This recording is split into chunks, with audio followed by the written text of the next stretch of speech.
Hello दोस्तों, मैं care Singh आपका स्वागत करता हूं अपने YouTube channel struggle of student life में। अगर आप हमारे चैनल को पहली बार विजिट कर रहे हैं तो सब्सक्राइब करके बेल आइकन जरूर दबाएं, जिससे कि हमारी वीडियो की जानकारी आप तक पहुंचे। तो अक्सर मैं इलेक्ट्रिकल से रिलेटेड वीडियो ही लाता हूं। आज मैं इलेक्ट्रॉनिक्स के क्वेश्चन जो पावर ग्रिड में प्रीवियस ईयर पेपर में पूछे गए थे वो उनके बारे में डिस्कस करने वाले हैं। बहुत अच्छी वीडियो होने वाली है। अब देखो, आपको क्वेश्चन मैं दिखाता हूँ। ऐसे क्वेश्चन हैं, बहुत बढ़िया बढ़िया क्वेश्चन है, उसके बारे में पूरी जानकारी आपको मिलेगी यहाँ पे। तो आइए स्टार्ट करते हैं दोस्तों। पहला क्वेश्चन हो जाएगा, विच of the following is the characteristics of an ideal ओपैम। निम्नलिखित में से कौन सी एक आदर्श ओपैम की विशेषता है, मतलब उसकी कैरेक्टरिस्टिक्स पूछी गई है। तो देखेंगे, जीरो वोल्टेज गेन नहीं, उसका जीरो वोल्टेज गेन नहीं, इन्फिनिटी वोल्टेज गेन होता है।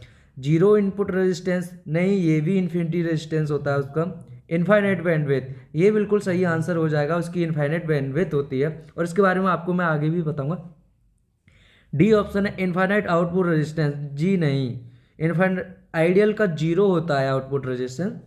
तो मैं इसके बारे में कुछ चीज़ें आपको बतला देता हूँ। तो आंसर हो जाएगा हमारा यहाँ पे सी ऑप्शन। जो हमारा ओपैम है, ये जो ओपैम जो हमारा बनता है वो IC 741 यूज होती है इसे बनाने में। ये अक्सर क्वेश्चन पूछा जाता है कि ओपैम को बनाने में कौन सी IC यूज होती है, तो IC 741 इसमें यूज होती है। ओपैम का काम क्या होता है? सबसे पहले तो ये कि ओपैम का काम क्या होता है। ओपैम का काम एम्पलीफाई ही करना होता है, एम्पलीफायर की तरह ही काम करता है, पर ये AC और DC दोनों पे ही काम करता है। AC एंड DC दोनों पे काम करता है ओपैम, ठीक है। तो और ये इसका ओरिजिनल जो डिज़ाइन किया जाता है, ये किसके लिए किया जाता है? ये हमारा मैथमेटिकल ऑपरेशन के लिए, मैथमेटिकल ऑपरेशन के लिए, mathematical operation, mathematical operation like as addition हो गया, एडिशन, सब्ट्रैक्शन, इंटीग्रेशन हो गया, डिफरेंशिएशन हो गया। तो ये मैथमेटिकल के लिए यूज होता है। आगे मैंने इसकी बहुत सारी कैरेक्टरिस्टिक्स ली हैं और मैं वहाँ पे आपको अच्छे से एक्सप्लेन करूँगा। ये आ गई इसकी कैरेक्टरिस्टिक्स। देखो, जो हमारा वोल्टेज गेन होता है आइडियल ओपैम की है ये। अगर यहाँ पे प्रैक्टिकल लिख दिया जाए, ये प्रैक्टिकल भी मैं आपको बता देता हूँ। ये होता है हमारा आइडियल वोल्टेज गेन होता है, इसका इन्फिनिटी होता है, और प्रैक्टिकल में लेंगे तो इसको हाई लिखा जाएगा, ना कि इन्फिनिटी। प्रैक्टिकल में हाई होता है। ये अक्सर ये कन्फ्यूजन ज़्यादा रहता है, क्योंकि हम आइडियल पढ़ के जाते हैं, पर हमारा प्रैक्टिकल पूछ लिया होता है तो वहाँ पे हाई लगाना होता है। तो इनपुट इम्पीडेंस जो होता है हमारा इन्फिनिटी होता है आइडियल के लिए, और यहाँ पे हमारा प्रैक्टिकल के लिए ये हाई हो जाएगा, ठीक है।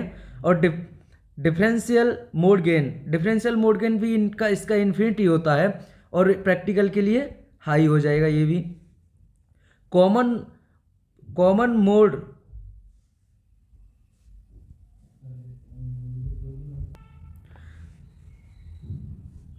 नंबर 3 पे आ जाएंगे। कॉमन मोड रिजेक्शन रेशियो होता है, यहाँ पे ये थोड़ी गलती हो गई है। कॉमन मोड रिजेक्शन रेशियो, ये M नहीं, ये R होता है। कॉमन मोड रिजेक्शन रेशियो जो होता है इसका इन्फिनिटी होता है। इसका इन्फिनिटी क्यों होता है, आगे मैंने जब सब दिखा रखा है। तो प्रैक्टिकल के लिए ये हाई होता है प्रैक्टिकल में। अब देखो, हमारी बैंडविड्थ इसकी इन्फिनिटी होती है आइडियल के लिए, और प्रैक्टिकल के लिए बैंडविड्थ इसकी हाई होती है।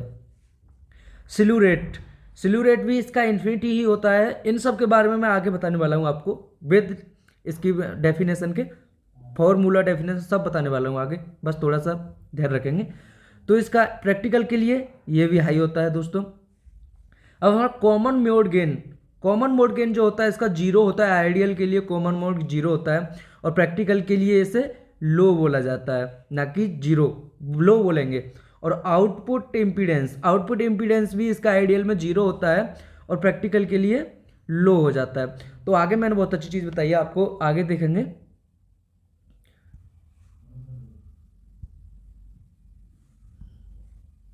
पहले इसको इरेज कर लेते हैं एक बार। तो ये देखो, CMR, ये बार बार मिस्टेक हो गई है, ये कॉमन मोड रिजेक्शन रेशियो होता है, ना कि CMMR होता है। CMRR होता है। तो CMRR मतलब कॉमन मोड रिजेक्शन रेशियो, इसका फुल मतलब इसका फॉर्मूला क्या होता है, differential mode gain divide by common mode gain, मतलब differential mode gain ADM upon ACM, ये इसका फॉर्मूला होता है। क्योंकि ADM क्या होता है हमारा, ACM क्या होता है हमारा, जीरो, आइडियल के लिए जीरो होता है, ये इन्फिनिटी होता है, तो इसीलिए CMRR हमारा इन्फिनिटी ही होता है, CMRR इन्फिनिटी होता है। अब इसको डेसिबल के भी रूप में लिखा जाता है, डेसिबल में लिखा जाता है इसको 20 log 10, ये 10 इसका यहाँ पर है, 20 log 10 differential mode gain divide by common mode gain, same formula बन जाता है इसका, CMRR बन जाएगा हमारा ADM अपॉन ACM। ACM और ADM हमारे डिफरेंशियल मोड गेन और कॉमन मोड गेन ही है, इसमें कोई कंफ्यूजन नहीं है। अब स्लू रेट पे आ जाते हैं।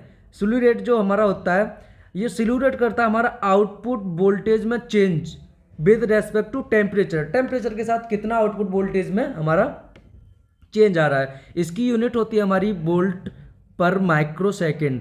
इसे यूनिट पिछली बार पेपर में हमारे UPPCL JEE में पूछा गया था, इसका यूनिट, स्लू रेट का यूनिट क्या होता है, तो वोल्टेज पर माइक्रो सेकेंड, इसीलिए मैंने आपको लेके आया। स्लू रेट का फॉर्मूला भी आता है, स्लू रेट का फॉर्मूला आता है 2πfBm, 2πfBm, और इसका स्लू रेट का इक्वेशन भी पूछा जाता है, तो इक्वेशन स्लू रेट का हो जाता है 2πfBm 10 डिवाइड बाई 6 की पावर और 10 की पावर 6, ये हमारा इसका इक्वेशन हो जाता है, स्लू रेट का इक्वेशन।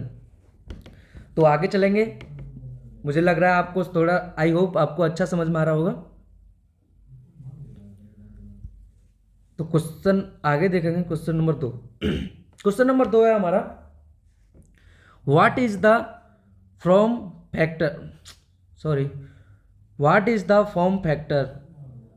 तो क्वेश्चन नंबर 2 पे चलेंगे, क्वेश्चन नंबर तो आगे चलेंगे, तो आगे चलेंगे दोस्तों। तो आगे देखेंगे हम आगे का क्वेश्चन है, what is the form factor of full wave rectifier sine wave, मतलब full wave rectifier sine wave का फॉर्म फैक्टर क्या होता है। तो यहाँ पे देखेंगे 0.63, ये तो नहीं होता है, बी ऑप्शन है 0.57, ये भी नहीं होता है, सी ऑप्शन है 1.11। तो फुल वेव के लिए यही हमारा फॉर्म फैक्टर होता है, और ये डी ऑप्शन है 1.21, नहीं, ये तो हाफ वेव के लिए हमारा रिपल फैक्टर होता है, तो ये भी नहीं, ऑप्शन नंबर सी हमारा यहाँ पे करेक्ट आंसर हो जाएगा। तो हम आगे देखेंगे, इसके बारे में पूरी जानकारी है, पूरी टेबल लेके आया हूं मैं इसका, आगे देखेंगे, ये इसका टेबल है पूरा। तो इसमें देखेंगे ये पैरामीटर लिखे हुए हैं, हाफ वेव, फुल वेव और ब्रिज पूरा दिखाएंगे इसके लिए। इसमें नंबर ऑफ डायोड हमारा हाफ वेव में 1 यूज होता है, फुल वेव में हमारे 2 यूज होते हैं, ब्रिज में हमारे 4 डायोड यूज होते हैं, ये क्लियर। तो हमारा वोल्टेज, डीसी वोल्टेज कितना प्राप्त होता है वहाँ पे, हमारा डीसी वोल्टेज हमारा हाफ वेव में होता है Vm/π, और फुल वेव में हमारा होता है 2Vm/π, और ब्रिज में भी सेम रहता है 2Vm/π। ब्रिज में और हमारा फुल वेव में एक ही जगह अंतर आता है, एक हमारा ट्रांसफॉर्मर यूटिलाइजेशन में और रिफल उसमें पीक इनवर्स वोल्टेज में। तो हमारा पीक इनवर्स वोल्टेज देखेंगे, पीक इनवर्स वोल्टेज Vm होता है हमारा हाफ वेव के लिए, और फुल वेव के लिए हमारा 2Vm होता है, और हमारा ब्रिज के लिए हमारा हो जाता है Vm।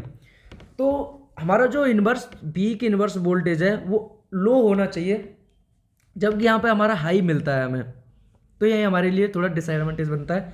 तो रिपल फैक्टर, यहाँ पे रिपल फैक्टर देख लेंगे, जो हमारा हाफ वेव के लिए रिपल फैक्टर होता है हमारा 1.21 होता है, जो हमारा फुल वेव के लिए होता है 0.48 होता है, और ब्रिज के लिए भी 0.48 होता है। और हमारा रेक्टिफायर एफिशिएंसी देखेंगे, रेक्टिफायर एफिशिएंसी 40.6% होती है हमारी हाफ वेव के लिए, 81.2% होती है हमारी फुल वेव के लिए सॉरी, ब्रिज के लिए हमारा होता है 81.2%। हम यहाँ पे ट्रांसफॉर्मर यूटिलाइजेशन फैक्टर देखेंगे, ट्रांसफॉर्मर यूटिलाइजेशन फैक्टर हमारा हाफ वेव के लिए जो होता है 0.287 होता है, और हमारा फुल वेव के लिए होता है 0.693। यहाँ पे हमारा दो बनते हैं, एक हमारा प्राइमरी का बनता है और एक हमारा सेकेंडरी का बनता है। प्राइमरी का जो होता है हमारा 0.578 होता है, और सेकेंडरी का जो होता है हमारा 8.812 होता है। तो इसको दोनों का एवरेज लेके लिखा जाता है। यहाँ पे एवरेज आता है हमारा 0.7693। तो यहाँ पे इसे रफ करते हैं।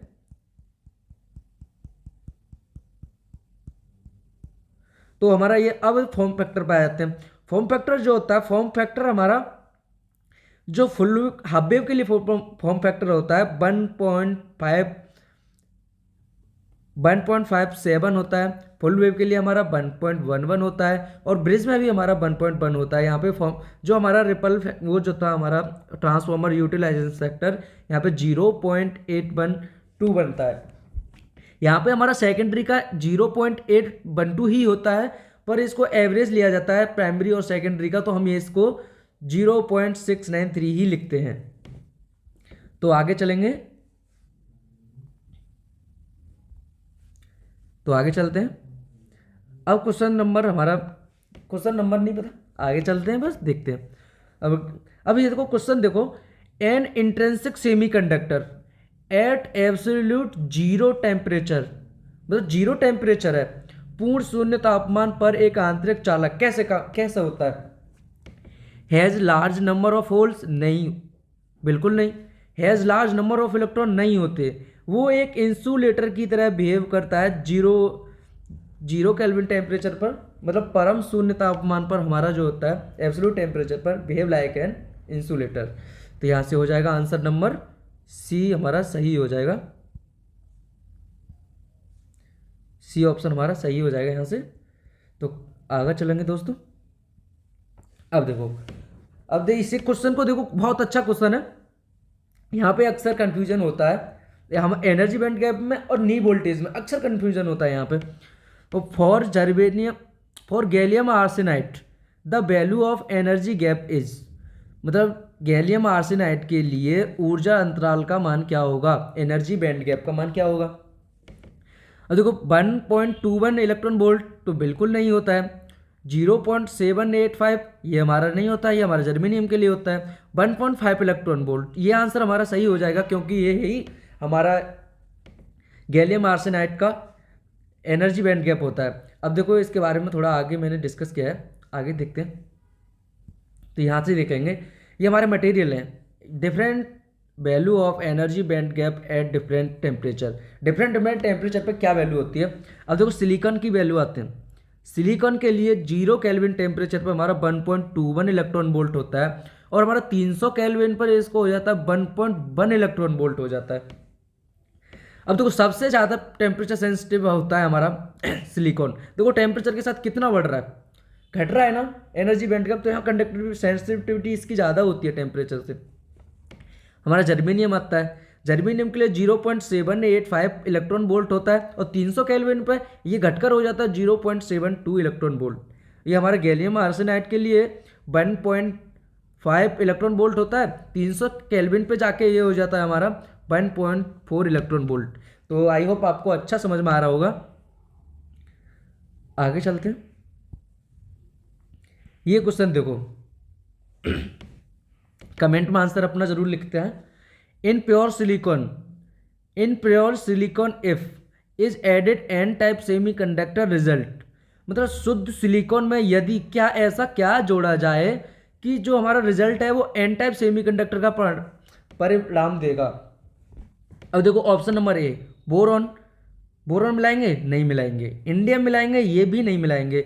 हम मिलाएंगे इसमें आर्सेनिक, क्योंकि आर्सेनिक हमारा 5th ग्रुप का होता है। अब देखो एल्युमिनियम नहीं, ये 3rd ग्रुप का होता है। आगे मैंने इसके अच्छे से डिस्कस किया, आगे देख लेते हैं। देखो अब यहां आ जाओ, ये 3rd ग्रुप है हमारा, ये 3rd ग्रुप हो गया, ये 4th ग्रुप हो गया, ये 5th ग्रुप हो गया। जो 4th ग्रुप के होते हैं ये हमारे इंट्रिंसिक सेमीकंडक्टर होते हैं। यहाँ पे हम कार्बन को सेमीकंडक्टर की जगह यूज नहीं करते, क्योंकि ये इसका एनर्जी बैंड गैप हमारे इंसुलेटर में जाता है। मतलब 8 के समथिंग इसका एनर्जी बैंड गैप होता है, इसीलिए हम कार्बन को यहाँ से नेगलेक्ट कर दो, चलो इसको रहने देते हैं, इसका हम यूज नहीं करते हैं। अब देखो ये होती है हमारी थर्ड ग्रुप की, तो ये होती हैं ट्राईवेलेंट, ये होती है हमारी पेंटावेलेंट। अब पेंटावेलेंट जो हमें बनाना था एन टाइप, देखो ये होते हैं हमारे इंट्रिंसिक सेमीकंडक्टर। इंट्रिंसिक सेमीकंडक्टर होते हैं, इंट्रिंसिक सेमीकंडक्टर मतलब शुद्ध अर्धचालक। शुद्ध अर्धचालक अगर इसमें हम पेंटावेलेंट इम्प्योरिटी मिला दें, पेंटावेलेंट इम्प्योरिटी मिलाने से इसमें जो रिजल्ट आता है इसका निकल के रिजल्ट आता है इसका एन टाइप सेमीकंडक्टर बनता है हमारा। अगर हम इसमें ट्राईवेलेंट इम्प्योरिटी मिलाते हैं, अगर इसमें ट्राईवेलेंट इम्प्योरिटी मिलाई हमने, तो ट्राईवेलेंट इम्प्योरिटी मिलाने से बनता है हमारा पी टाइप का सेमीकंडक्टर, पी टाइप सेमीकंडक्टर। ठीक है। अब देखो ज़्यादातर हम किसे मिलाते हैं, बोरोन को ही मिलाया जाता है ज़्यादातर, क्योंकि बोरोन अच्छा मेल खाता है हमारा एल्युमिनियम, गैलियम और इंडियम के साथ। और जो हमारा पी टाइप के लिए हमें एन टाइप जो बनाना होता है, एन टाइप के लिए हम ज़्यादातर यूज करते हैं, ज़्यादातर जो यूज होता है हमारा वो फास्फोरस या आर्सेनिक ज़्यादा यूज होता है, बाकी तो हम यूज नहीं करते। नाइट्रोजन ना, अच्छा ये बता देते हैं नाइट्रोजन के लिए हम क्यों यूज नहीं करते, नाइट्रोजन का क्यों नहीं करते हम इम्प्योरिटी पे, क्योंकि वो गैस है एक, नाइट्रोजन एक गैस है, इसलिए हम उसका यूज नहीं करते। और कार्बन को क्यों नहीं करते थे, इंट्रिंसिक सेमीकंडक्टर की तरह कार्बन में जो होता है हमारा एनर्जी बैंड गैप होता है बहुत ज़्यादा, मतलब 8 इलेक्ट्रॉन वोल्ट के आसपास होता है, जो इंसुलेटर की प्रॉपर्टी फॉलो करता है, इसीलिए हम इसको यूज नहीं करते हैं यहाँ पे। आई होप आपको समझ में आया होगा। एक ट्रिक और बता रहा हूँ आपको मैं, बहुत अच्छी ट्रिक बता रहा हूँ याद रखने की कि पेंटावेलेंट कौन से हैं और हमारी ट्राईवेलेंट कौन से हैं। देखो ये बी, ये ए, इसका बी निकाल लेते हैं, बोरोन का एल्युमिनियम का ए निकाल लेते हैं, गैलियम का जी निकाल देते हैं और इंडियम का हम आई निकाल देते हैं। इसको लिखोगे तो क्या बन जाएगा, ये बागी बन जाएगा, मतलब BAGI, बागी से याद रख सकते हैं हम कि ये हमारी ट्राईवेलेंट इम्प्योरिटी हैं, जिनसे मिलाने पर हमारा पी टाइप का सेमीकंडक्टर बनता है। अब देखो इधर आ जाते हैं, यहाँ से एन को छोड़ दो क्योंकि हम उसका यूज ही नहीं कर रहे हैं, यहाँ से निकालेंगे हम इसको पी, आर्सेनिक का ए निकाल लो और एंटीमनी का ए निकाल लो, और यहाँ पे फास्फोरस का पी हो गया, और बिस्मिथ भी होता है यहाँ पे, बिस्मिथ का बी निकाल लो, तो यहाँ पे क्या था बागी, और यहाँ पे क्या बन जाएगा BAAP, यानी कि बाप बन जाएगा। ठीक है। ये बाप जो होता है बड़ा होता है ना, तो मतलब फिफ्थ का है, मतलब पेंटावेलेंट है, बाप तो हमेशा ही बड़ा होता है ना दोस्तों, तो बाप का मतलब हमारा पेंटावेलेंट में हो जाएगा। और जो बागी है, बागी हमारा नीचे आ जाएगा, इसको बागी भाजी भी बोल सकते हो आप, भाजी में हमारा H चाहिएगा, इसलिए बागी ही ठीक रहेगा, तो बागी से हम इसे याद रख सकते हैं, ये ट्रिक हमारा याद रखने की है। ये हो जाएगा हमारा ट्राईवेलेंट,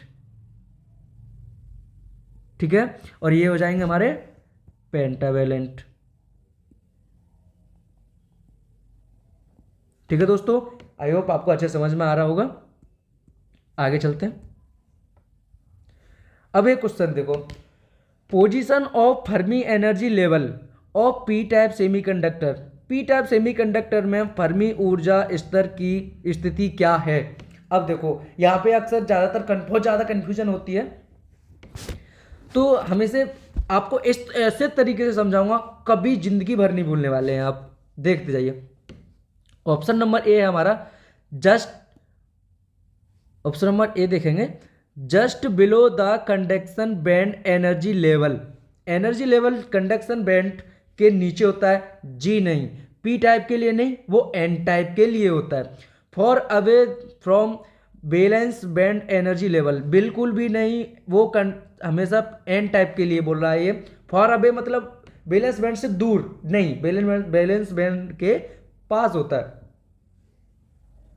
सी ऑप्शन देखेंगे, far away from conduction band energy level, ये हमें अभी तक ठीक लग रहा है, देख लेते हैं, कंफर्म नहीं करते, देख लेते हैं। Near to the conduction band energy level, जी नहीं। अब हमारा सी ऑप्शन बिल्कुल कंफर्म हो गया, क्योंकि डी भी गलत है। इसके बारे में आगे मैं अब तुम्हें बताने वाला हूँ। देखो ये हमारा बैलेंस बैंड हो गया, ये हमारा कंडक्शन बैंड हो गया, कंडक्शन बैंड हो गया, ये बैलेंस बैंड हो गया। ये हमारा होता है intrinsic energy band gap, easy, वो भी किसके लिए, इंट्रिंसिक कंडक्टर के लिए, ठीक है। और ये होता है हमारा पूरा एनर्जी बैंड गैप, ठीक है। अब देखो हमारा जो पी टाइप के लिए होता है, पी टाइप के लिए हमारा यहाँ पे बैलेंस बैंड के just above the valence band होता है, मतलब far away the conduction band, conduction band से दूर होता है। ये जो हमारा एनर्जी बैंड गैप होता है ये हमारा जी के लिए होता है। तो वो कलर उसका दूसरा लेते हैं, अच्छे से आपको दिखने में भी और समझने में भी अच्छा हो जाए। तो यहाँ से जो यहाँ ये होता है, ये जो होता है हमारा, ये होता है हमारा पी टाइप के लिए, पी टाइप के लिए energy band gap for P type, ठीक है। और जो एन टाइप के लिए होता है, एन टाइप के लिए हमारा यहाँ होता है just below the conduction band, conduction band के नीचे, जस्ट नीचे, ठीक है। ये हो जाएगा ईजी हमारा एन टाइप के लिए, ये एन टाइप के लिए हो गया, ये पी टाइप के लिए होगा। और इंट्रिंसिक के लिए मैं आपको बता ही चुका हूँ, इंट्रिंसिक के लिए हमारा ये होता है, ये हमारा इंट्रिंसिक का होता है। तो आई होप आपको अच्छा समझ में आ रहा होगा। आगे और भी बताने वाला हूँ आपको, देखो डायग्राम से समझ लेते हैं इसको। ये इसके डायग्राम है, देखो ये इंट्रिंसिक के लिए होता है, इंट्रिंसिक के लिए, इंट्रिंसिक के लिए एनर्जी बैंड का बिल्कुल बीचों बीच होता है, मतलब सेंटर ऑफ एनर्जी बैंड, मतलब जो हमारा एनर्जी ऊर्जा अंतराल गैप होता है उसके सेंटर में होता है हमारा एनर्जी लेवल, ठीक है। ये इंट्रिंसिक के लिए होता है। हमारा आ जाता है एन टाइप के लिए, एन टाइप के लिए just below the conduction band, just below the conduction band, conduction band के जस्ट नीचे होता है। और फार away the valence band, balance band से ऊपर होता है, दूर होता है, तो ये balance band, far away the valence band, ठीक है ना। अब यहां से यहां देख लेते हैं ये जो हमारा होता है ना, ये जो डॉटेड दिखाए हैं, ये एक्स्ट्रा इलेक्ट्रॉन एनर्जी लेवल होता है, जो हमारा थोड़ी सी एनर्जी लेवल में कंडक्शन बैंड में तुरंत चला जाता है, ठीक है। इसीलिए हम एन टाइप को ज़्यादा यूज करते हैं, क्योंकि उसके लिए बहुत ही कम एनर्जी की जरूरत होती है, क्योंकि वो कंडक्शन बैंड के पहले ही पास होता है। अब देख लेते हैं हम पी टाइप के लिए, पी टाइप के लिए हमारा just above the valence band, मतलब far away the conduction band. तो ये हमारा आंसर यहाँ से बहुत अच्छे से आपको, मुझे लगता है आपको अच्छा समझ में आ रहा होगा। तो वीडियो को लाइक जरूर करें, वीडियो अच्छी लग रही हो तो प्लीज़ लाइक और शेयर जरूर करें, अपने दोस्तों को भी लिए शेयर करें। अब ये जो होते हैं हमारे एक्स्ट्रा होल एनर्जी लेवल होता है, ठीक है। तो हमारा यहाँ पे ये पी टाइप के लिए, ये हमारा एन टाइप के लिए, ये हमारा इंट्रिंसिक के लिए। आगे देखेंगे, आगे क्वेश्चन है, which of the following quantities is boosted by this circuit when a BJT is connected in a circuit in common base configuration. इस सर्किट द्वारा निम्नलिखित में से कौन सी मात्रा को बढ़ावा दिया जाता है जब बीजेटी को सामान्य आधार विन्यास में एक सर्किट में जोड़ा जाता है। अब देखो अच्छे से समझ लेते हैं इसको। देखो पावर गेन तो नहीं हो सकता, इनपुट इम्पीडेंस नहीं हो सकता, इनपुट इम्पीडेंस क्योंकि उसका लो होता है, और आउटपुट इम्पीडेंस उसका हाई हो जाता है, उसमें करंट गेन नहीं, वोल्टेज गेन एक एम्पलीफाई हो सकता है बस। तो ये भी गलत हो जाएगा, ऑप्शन नंबर सी हमारा आंसर हो जाएगा। अब इसको एक्सप्लेन कर देता हूँ आपको थोड़ा। देखो कॉमन बेस कॉन्फ़िगरेशन है, कॉमन बेस हम पहले ट्रांजिस्टर बना लेंगे, ठीक है। ये हो गया, ये हमारा एमीटर हो जाएगा, ये हमारा कलेक्टर हो जाएगा, ये हमारा बेस हो जाएगा। बेस को कर रहे हैं हम ग्राउंड, ये भी बेस है, ये भी इधर बेस ही है, ठीक है। अब देखो कलेक्टर आया हमारा, कलेक्टर को हम क्या रखेंगे, क्योंकि ये हमें हमेशा हमेशा क्या रखा जाता है, रिवर्स वाइज। यहाँ से हमारा क्या मिलेगा, हमें आउटपुट। यहाँ से क्या रहेगा हमारा, यहाँ से रहेगा हमारा इनपुट, ठीक है। अब देखो ये जो जंक्शन होता है हमारा एमीटर जंक्शन, हमको हमेशा हमेशा क्या रखना पड़ता है, फॉरवर्ड वाइज, और ये कलेक्टर जंक्शन हमारा रिवर्स वाइज, ठीक है। तो फॉरवर्ड वाइज करने के लिए क्या होगा, ये हमने NPN ट्रांजिस्टर लिया है, क्योंकि NPN को ही हम ज़्यादा यूज करते हैं। तो इसको देखेंगे, देखो इसको हमें अगर फॉरवर्ड वाइज करना है तो यहाँ क्या था एन से क्या लगाएंगे हम नेगेटिव, ठीक है ना, नेगेटिव बैटरी लगा दी उससे, इससे हमने पॉजिटिव टर्मिनल जोड़ दिया, तो ये हो गया फॉरवर्ड वाइज। इसको करना है हमें रिवर्स वाइज। रिवर्स वाइज कैसे करेंगे, रिवर्स वाइज ये एन है तो इससे लगा दो पॉजिटिव, इससे नेगेटिव टर्मिनल लगा दो, ये हमारा कंप्लीट बन गया।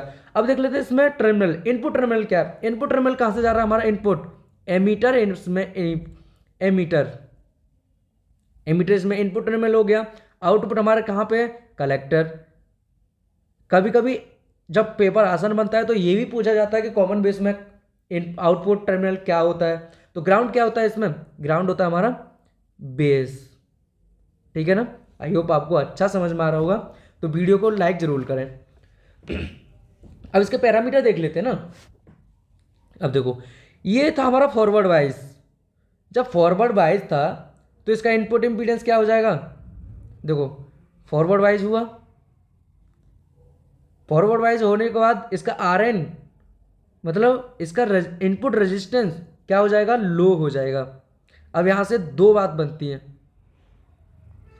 देखो दो कैसे बनेंगी, एक होता है हमारा यहाँ पे लो हो गया तो करंट क्या हो जाएगी हाई, आई इन हो जाएगी हमारी हाई हो जाएगी, और वोल्टेज क्या हो जाएगा लो हो जाएगा,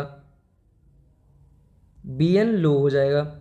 अब यहां से देखो यहाँ पे आर इन जब ये फॉरवर्ड वाइज है, ये फॉरवर्ड वाइज है, यहां लिख दो वी इन हमारा लो हो जाएगा।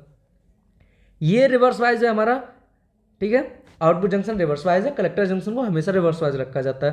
तो यहां से क्या हो जाएगा आर एन हमारा हो जाएगा हाई, हाई हो गया। अब इससे दो निकलेंगे, देखो हमारा वोल्टेज गेन, करंट तो हमारी क्या हो जाएगी इसमें, आउटपुट करंट हो जाएगी लो, ठीक है, लो हो गई, तो हमारा ये आउटपुट वोल्टेज क्या हो जाएगा हाई हो जाएगा आउटपुट वोल्टेज, ठीक है। और देखो अब इसका हम गेन देखते हैं, इसे यहां से हटा देते हैं, ठीक है। अब हमारा एमीटर जंक्शन क्या था हमारा फॉरवर्ड, ठीक है, और हमारा कलेक्टर जंक्शन था हमारा रिवर्स वाइज। अब देखो अच्छे से समझते हैं यहां पे। अब होता हमारा वोल्टेज गेन, वोल्टेज गेन देखते हैं, वोल्टेज गेन बी ए ले लो। वोल्टेज गेन क्या होता है output voltage upon input voltage, output upon input. Output क्या था हमारा हाई, ये तो हाई था ना आउटपुट, और इनपुट होता है हमारा लो, तो वोल्टेज गेन क्या आ गया इसमें, वोल्टेज गेन आ गया हमारा हाई, इसीलिए ये हमारा वोल्टेज गेन के लिए अच्छा होता है। अब आ जाते हैं हम अपने करंट गेन पे, करंट गेन भी देख लेते हैं। करंट गेन होता है आई आउटपुट अपॉन आई इनपुट। अब देखो आई आउटपुट क्या था हमारा लो, ये तो लो था भाई, और ये क्या था हाई। जब लो में हाई से डिवाइड करोगे तो क्या आना है, लो ही आना है हमेशा, तो ये लो होता है, इसीलिए हमारा कॉमन एमीटर करंट कॉन्फ़िगरेशन के लिए करंट कॉन्फ़िगरेशन हमारा पॉसिबल नहीं है कॉमन एमीटर से, ओनली पॉसिबल है हमारा वोल्टेज गेन। आई होप आपको अच्छा समझ में आया होगा।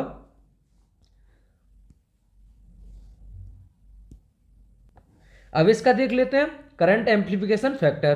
करंट एम्प्लीफिकेशन फैक्टर क्या होता है, एल्फा होता है हमारा, ठीक है, इसे डिलीट कर देते हैं। ये एल्फा होता है, एल्फा इज इक्वल टू क्या होता है आई सी अपॉन आई ई, ठीक है। ये होता है हमारा करंट एम्प्लीफिकेशन फैक्टर, मतलब आई आउटपुट और आई इनपुट, ठीक है ना। अब देखो इसका वैल्यू क्या होता है, इसका वैल्यू हमारा एल्फा का जो वैल्यू होता है 0.95 से लेकर हमारा 0.99, इसको 1 भी बोला जाता है क्योंकि यूनिटी होता है हमारा आइडियल के लिए थोड़ा, तो इतने तक वैरी करता है, ये हमारा फिक्स आंसर हो जाता है यहां से। तो आगे चलेंगे, देखो इसका मैंने पूरा टेबल ले रखा है बहुत बढ़िया से। देखो ये हमारा हो जाएगा ट्रांजिस्टर कॉन्फ़िगरेशन, ट्रांजिस्टर कॉन्फ़िगरेशन है ये कॉमन बेस है हमारा, ठीक है, कॉमन बेस हो जाएगा। ये हमारा कॉमन कलेक्टर, जिसे एमीटर फॉलोवर किया जाता है। एमीटर फॉलोवर क्यों कहते हैं इसको? क्योंकि हमारा आउटपुट कहाँ होता है? एमीटर पे। एमीटर पे आउटपुट मिलता है, इसलिए हमें एमीटर फॉलोवर भी कहते हैं। ये होता है हमारा कॉमन एमीटर, ठीक है ना। देखो वोल्टेज गेन, वोल्टेज गेन आया, वोल्टेज गेन हाई होता है हमारा कॉमन कलेक्टर का, ठीक है ना, और लो होता है हमारा कॉमन, सॉरी गलती हुई यहाँ, ये कॉमन बेस का हमारा हाई होता है हमारा, और कॉमन कलेक्टर का लो होता है, ठीक है ना, और मीडियम होता है हमारा कॉमन एमीटर का। अब देखो करंट गेन की बात कर लेते हैं। जब यहाँ वोल्टेज गेन हाई हो गया तो करंट गेन लो हो जाना है, यहाँ पे लो हो गया तो यहाँ पे हाई हो जाना है। कॉमन कलेक्टर में हाई होता है हमारा करंट गेन, और हमारा कॉमन एमीटर में हमारा वोल्टेज गेन भी होता है और करंट गेन भी होता है। पावर गेन में आ जाएंगे, पावर गेन लो होता है, यहाँ पे ऑल ओवर लो निकल आता है। अब यहाँ पे मीडियम निकलता है, क्योंकि यहाँ पे वोल्टेज गेन करंट गेन जो हाई होता है, तो यहाँ कॉमन कलेक्टर में मीडियम कर लो, और मीडियम मीडियम यहाँ पे हाई बन जाता है, क्योंकि हम पावर गेन क्या लिखेंगे? पीवी, मतलब वोल्टेज गेन इनटू हमारा करंट गेन, तभी तो ये तो ओवरऑल हाई बन जाता है। तो यहाँ से अब देख लेते हैं हम जो फेज शिफ्ट होता है ना, फेज शिफ्ट कैसा होता है? इनपुट आउटपुट के बीच में जो फेज रिलेशनशिप होती है, वे कॉमन बेस में हमारी जीरो होती है, कॉमन कलेक्टर में हमारी जीरो होती है, मगर हमारा कॉमन एमीटर में 180 होती है। ये हमारा PGCIL में प्रीवियस ईयर में पूछा गया क्वेश्चन है 2020 का। इनपुट रेजिस्टेंस, इनपुट रेजिस्टेंस देखेंगे हम कॉमन बेस का, अभी मैंने बताया था ना कॉमन बेस का क्या होता है? लो होता है, ठीक है। इसकी एक ट्रिक बताने वाला हूं आपको, एक जबरदस्त ट्रिक, कभी नहीं भूल सकते कि इनपुट लो होता है या आउटपुट हाई होता है, अभी बताने वाला हूं, बस थोड़ा वेट करो। और हमारा कॉमन कलेक्टर का इनपुट रेजिस्टेंस हाई होता है, और हमारा कॉमन एमीटर का मीडियम होता है, और आउटपुट रेजिस्टेंस, कॉमन बेस का आउटपुट रेजिस्टेंस हाई होता है, और कॉमन कलेक्टर का लो होता है, और इसका मीडियम होता है कॉमन एमीटर का, ठीक है। तो हम सबसे ज़्यादा यूज किसके करते हैं? कॉमन एमीटर, क्योंकि इसमें सारे पैरामीटर हमें बहुत अच्छे मिलते हैं, क्योंकि यहाँ पावर गेन भी है, करंट गेन भी है, वोल्टेज गेन भी है, और यहाँ पे हमारा और input resistance output resistance high नहीं है, मीडियम में, ठीक है। तो इसीलिए हमने, अब मैं इसको ट्रिक बताने वाला हूँ आपको, इनपुट आउटपुट रेजिस्टेंस को याद रखने की, कभी नहीं भूल सकते। जब ये याद है तुमको तो वोल्टेज गेन और ये भी निकल जाएगा। अब देखो ट्रिक बताता हूँ आपको, ट्रिक पे आते हैं, वापस यहीं आ जाते हैं। अब ट्रिक देखते हैं इसका। देखो लो मीडियम, लो हो गया, मीडियम हो गया, ये हाई हो गया, ठीक है। अब देखो यहाँ पे लिख लो बेस, मतलब बेस हो गया, कलेक्टर हो गया, एमीटर हो गया, ठीक है, सही है ना? नहीं, इसको थोड़ा, यहाँ बेस हो गया, यहाँ एमीटर हो गया, ये कलेक्टर हो गया, क्योंकि कलेक्टर बड़ा होता है ना। देखो बेस उससे बड़ा क्या होता है? एमीटर, एमीटर से बड़ा क्या होता है? कलेक्टर, कलेक्टर सबसे बड़ा होता है, ऐसे लिख लिया हमने, लो मीडियम हाई, ठीक है ना। अब हम स्टार्ट कहाँ से करते हैं? इनपुट से, तो RN लिखेंगे ना, इनपुट से स्टार्ट करते हैं ना RN। तो कॉमन बेस के लिए क्या हो गया? लो। RN क्या हो गया? कॉमन बेस के लिए लो हो गया ना, हो गया कि नहीं हो गया? अब कॉमन एमीटर के लिए मीडियम हो गया जी, और कॉमन कलेक्टर के लिए इनपुट हो गया बहुत हाई। तो ये बहुत अच्छी ट्रिक है, मैं चाहता हूँ आप कभी नहीं भूलेंगे। और आउटपुट के लिए इसका रिवर्स कर लो यार, आउटपुट के लिए सब रिवर्स कर लो, यहाँ कर लोगे हाई, ये तो मीडियम रहना ही है, इसको लो भेज दो इधर। तो ये ट्रिक मुझे लग रहा है आपको बहुत अच्छे से समझ में आई होगी। तो आगे चलते हैं, ये हमारा हो गया। ये देखो, ये इसका मैंने कॉन्फ़िगरेशन लिए थे, उसके सारे आपको कनेक्शन दिखाने के लिए। देखो ये होता हमारा कॉमन बेस, ये हमारा बेस है, बेस हमने ग्राउंड कर दिया, ठीक है ना। अब देखो बेस के लिए यहाँ पे मैंने आपको करंट की एप्लीकेशन अगली वीडियो में बताऊंगा, करंट फ्लो कैसे होती है उसमें, और करंट की इक्वेशन कैसे निकलती है अगली वीडियो में बताने वाला हूँ। देखो ये होता है हमारा बेस, और ये होता है हमारा एमीटर, ये होता है हमारा कलेक्टर, ये हो गया कॉमन बेस, ठीक है ना। ये हो गया common ammeter, common collector, sorry, ये कलेक्टर हो गया, ये कलेक्टर है ना, कलेक्टर हो गया कॉमन कलेक्टर। ये एमीटर से यहाँ पे आउटपुट मिलती है, तो इसको एमीटर फॉलोवर भी बोला जाता है, ठीक है, इसे एमीटर फॉलोअर, फॉलोअर भी कहते हैं। अब यहाँ पे आ जाता हमारा कॉमन एमीटर, कॉमन एमीटर आ गया, एमीटर कॉमन कर दिया, सॉरी एमीटर कॉमन कर दिया, कलेक्टर से हमें आउटपुट मिल गई। देखो इसमें होता है अल्फा, कॉमन एमीटर में होता है हमारा बीटा, कॉमन कलेक्टर में होता है हमारा गामा, ठीक है ना। और मैं इसके रिलेशन आपको पहले अगली वीडियो में बताने वाला हूँ, सब टोटल उसका जानकारी। तो अच्छी लगी हो वीडियो तो लाइक और शेयर सब्सक्राइब करें, अपने दोस्तों को भी भेजें, अच्छी वीडियो है, आई होप आपको अच्छी लगी होगी। मैंने बहुत अच्छी मेहनत की वीडियो में, तो प्लीज़ वीडियो को लाइक जरूर करके जाएं। और अगर आप हमारे चैनल को पहली बार देख रहे हैं तो सब्सक्राइब करके बेल आइकन का बटन जरूर दबाएं, जिससे कि आने वाली वीडियो की जानकारी आपको अच्छे से पहुंचे। अच्छा वीडियो है मेरे हिसाब से, आपको कैसा लगा कमेंट में जरूर लिखें, वीडियो कैसा लगा, अगली वीडियो के लिए क्या लाना है उसमें आप जरूर लिखें कमेंट में। तो थैंक यू, आपका बहुत बहुत धन्यवाद। तो आज के लिए थैंक यू।